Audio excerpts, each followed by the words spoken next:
Gustong-gusto lang talaga naming mag-food trip dito sa may Tabuyok, Apalit. Kaya lang may ulan na kasama pala yung lakad namin. Pero syempre kahit maulan, abay diretso pa rin ang food trip. Tignan nyo naman.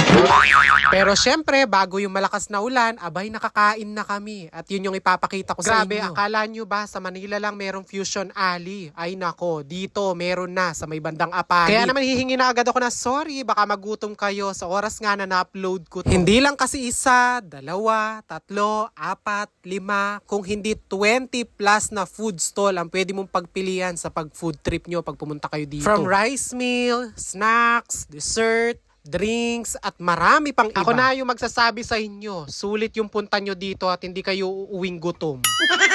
Siyempre, wala na din naman kayong choice. Sabay pag napanood nyo to, sigurado maghahanap kayo ng pagkain. So ano, tara na, magfo-food trip muna tayo for today's video. So hi mga che, and welcome back again to my vlog!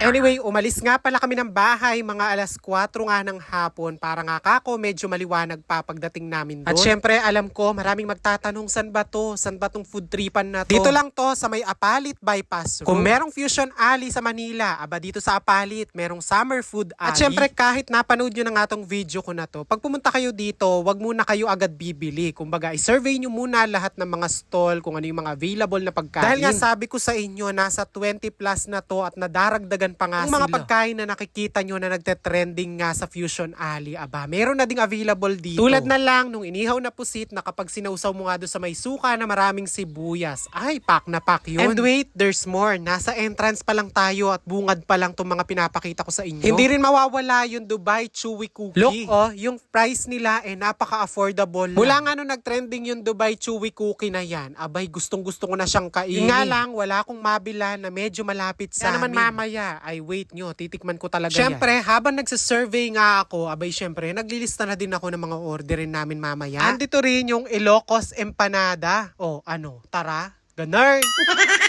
Habang tinitignan ko nga yung mga food stall, natatakam na ako at gustong-gusto ko nang kumuha kaya lang may pila. Ay atche, alika VIP, alang vlogger Ken. Kita nyo, sa bawat stall na pinupuntahan namin, hindi nawawala yung pila. Meron mga food stall din, nakakabukas lang noong mga time na yan. Kasi nga nag-o-open sila from 4 p.m. to 9 p.m. ng gabi. Pero syempre dahil medyo napaaga kami, yung iba nagpe-prepare pa lang talaga. Pero kahit papano, kung makikita nyo, ang dami na ding bukas. Walang mainit na panahon sa gustong mag-food trip. Kaya naman ate, patikim naman ang fruit salad mo. Diyos ko, mangawa na ako.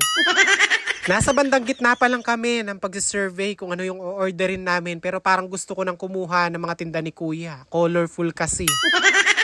O diba, ang dami mong choices from drinks, pastries, inihaw, takoyaki, giant butterfly squid. At isa sa mga nag-trending dati, yung Paris Overload, tsaka may papaitan pa pala. Buko juice or buko shake. Maraming klase ng street food. Hindi kayo magpagawa dito ng anik-anik with pre-name pa. Yes, opo, at napakadami mo talagang choices dito. Kaya kung sakali man pupunta kayo dito, mas maganda kung magkakabarkada o buong pamilya, ganyan. Ako na yung magsasabi, hindi pwedeng hindi ka makakapili sa dami ng mga food. Just imagine, pag pumunta kayo dito kung gusto mo ng rice meal, dessert, drinks, at kung ano-ano pa. For sure, pag uwi mo ng bahay, tulog ka na lang. Ganun. Everything is set at lahat nasa table na, lahat ng in-order namin. Pero hindi ako lahat ang kakain dyan. Ano to? Last Supper? Camera siya yung mga iba naming kasama kaya hindi ko sila makuhanan ng video. Kaya tara, kain na tayo. Una ko na nga tinikman itong rice meal. Itong pa yung balat ng baboy. Tapos yung sauce, masarap din siya. So bibigyan natin siya ng 8 out of 10. Yung ibaba siya, based to sa panlasa ko, hindi sa panlasa nyo.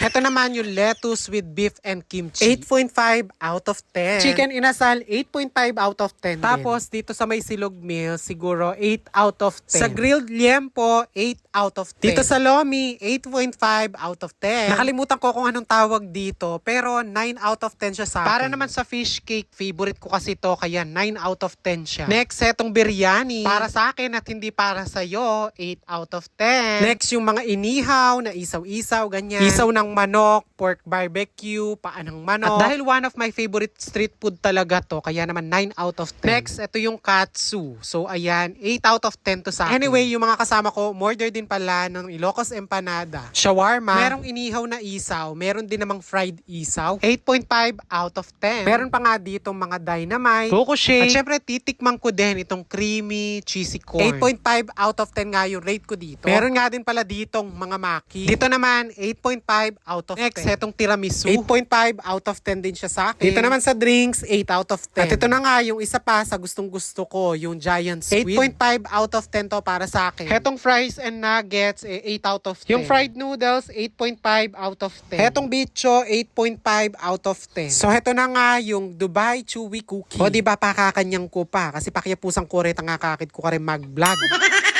Ang rating ay 9 out of 10. Dumako naman tayo dito sa patatas na pinaikot-ikot sa may stick. Ay Diyos ko, kaya balo akaliwang kay lagyu.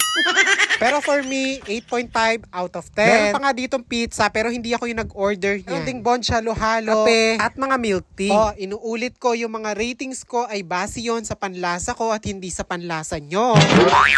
O diba, sa kahiligan namin mag-food trip, heto tinabutan na nga kami ng ulan dito. Pero wag ka kahit bumubuhos yung ulan ng mga time na yan, yung mga bumibili, hindi nagpapigil. May mga halos lumipad na nga natin, pero food is life pa rin. Nagalay naman ako ng isang tray na itlog sa bubong at makanyaning melyari. Kung meron kang kakilalang mahilig mag-food trip, ay isama mo na dito. Yung sanang hindi umaalis kapag umuulan. Yung food trip is life pa rin. Mapapakanta ka na lang talaga ng I can make it through the rain. Yun talaga yung pinractice ko para kantahin dun sa stage, yun nga lang umulan. Kaya naman if you're looking for a place na mabubusog ka, hindi ka makisingalong sa stage sa mga singer. Habang kumakain, nag-chill at nagtatawa. Pero isa lang ang bilin ko, wag kayo magdala ng ulan.